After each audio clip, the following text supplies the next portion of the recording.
Hello' everyone, মই আকৌ আন এটা ৰেচিপি লৈ আপোনালোকৰ মাজলৈ আহিলোঁ। এয়া মই আজি গৌনৰ লাড়ু বনাবলৈ ওলাইছোঁ।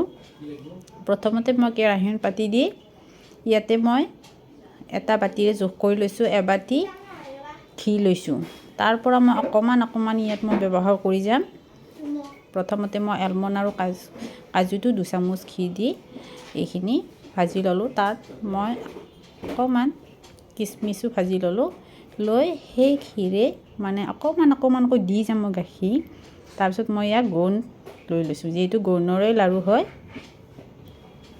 সেইকাৰণে মই গোন্ধটো মানে মেইন ইনগ্ৰেডিয়েণ্ট যিহেতু অকণমান সৰহকৈ লৈছোঁ।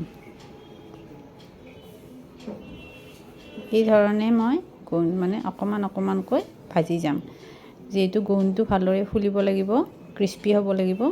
নহ'লে মানে যদিহে মই বেছিকৈ দি দিওঁ কিছুমান নোহোৱা হ'ব, মানে নোহোৱাকৈ নিসিজাকৈ থাকি যাব। সেইকাৰণে মই অকণমানকৈ গোটেইখিনি কৰি ল'লোঁ। তাৰপিছত মই কেৰাহীখনৰ পৰা ঘিখিনি আঁতৰাই দি এতিয়া মই শুকান কেৰাহীত মই মাখানা এবাতি দিছোঁ। এইখিনি মই ৰোষ্ট হ'বলৈ দিম। মাজে মাজে মই চেক কৰিছোঁ সেইখিনি ভালদৰে ৰোষ্ট হৈছে নে হোৱা নাই। এই ধৰণে মই মাখানাখিনিও ৰোষ্ট হ'বলৈ দিম। এইখিনি মই মাখানাখিনি ৰোষ্ট হ'বলৈ দি উঠি এতিয়া মই সেই একে চাইজৰ বাতিৰে এবাতি মই আটা লৈছোঁ। আমাৰ যিহেতু মই ঘৰত আশীৰ্বাদৰ সেই আটাটো ব্যৱহাৰ কৰোঁ, আপোনালোকে যিকোনো ধৰণৰ আটা ব্যৱহাৰ কৰিব পাৰে।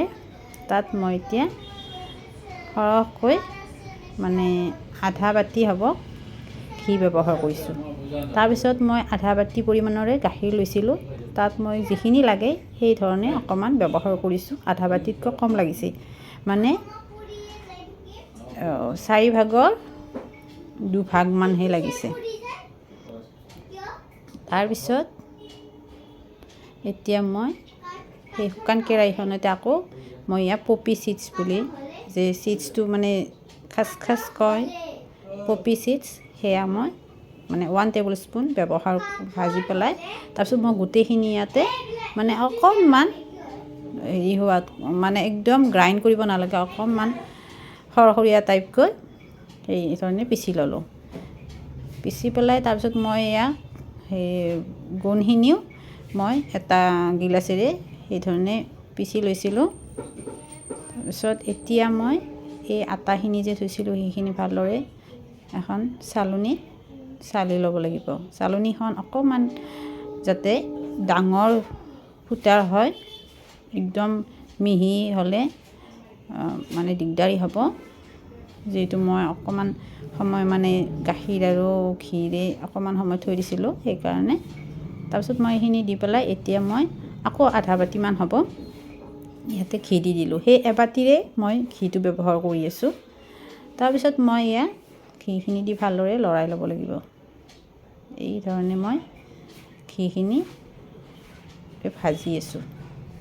আটাৰ যিটো হেৰি হয়, এইখিনি আটাখিনি মই ভালদৰে ৰঙচুৱা নোহোৱালৈকে ভাজি থাকিব লাগিব।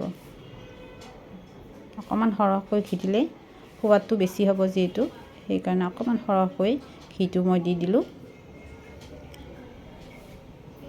একদম কিনা যেনেকুৱা মানে গোন্ধৰ লাড়ু হয়, ঠিক তেনেধৰণে হ'ব এইটো।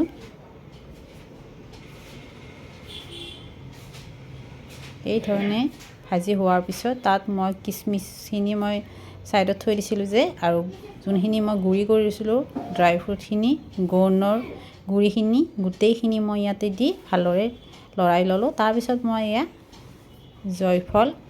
জয়ফল বুলি কয় যে, সেইটো অকণমান ৰুকি ছাইডৰ ফালে এই ধৰণে দি দিলোঁ। তাৰপিছত মই এয়া আকৌ ইলাচি মানে যিটো গুটি হয়, ইলাচি, সেউজীয়া ইলাচি গুটিটো মই ইয়াতে দি দিম। এইখিনি দি মই ভালদৰে লৰাই ল'লোঁ। তাৰপিছত মই এয়া জালুকৰ গুড়ি অকণমানো ইয়াতে দি দিলোঁ। জালুকৰ গুড়ি দিয়াৰ পিছত মই সেই এটা যোনটো বাতিৰে মই জুখিছিলোঁ সেই জোখমতেই এবাতি আকৌ মই গুড় লৈ তাত মই 1 টেবুল স্পুন মান হ'ব, মানে ডাঙৰ চাহ চামুচ নহয়, একচুৱেলি ডাঙৰ চামুচেৰে 1 চামুচ ঘি দি পেলাই ভালদৰে গুড়খিনি গলিবলৈ দিছিলোঁ। সেই গুড়খিনি আনি লগে লগে গৰমে মই লাড়ু বনাব লাগিব। এই ধৰণে মই লাড়ুখিনি বনাই পেলাই ৰেডি কৰিছোঁ। খুব সোৱাদৰ হয়, আপোনালোকে বনাই খাই চাবচোন। ঠাণ্ডাৰ দিনত মানে গোন্ধৰ লাড়ুটো খালে ভিতৰত গৰম ভাৱৰ হেৰি হয়। এই ধৰণে ল'ৰা ছোৱালীকো আপোনালোকে দিব পাৰে, নিজেও খাব পাৰে, বনাই খাই চাব। ভিডিঅ'টো শেষলৈ চোৱাৰ বাবে ধন্যবাদ সকলোকে।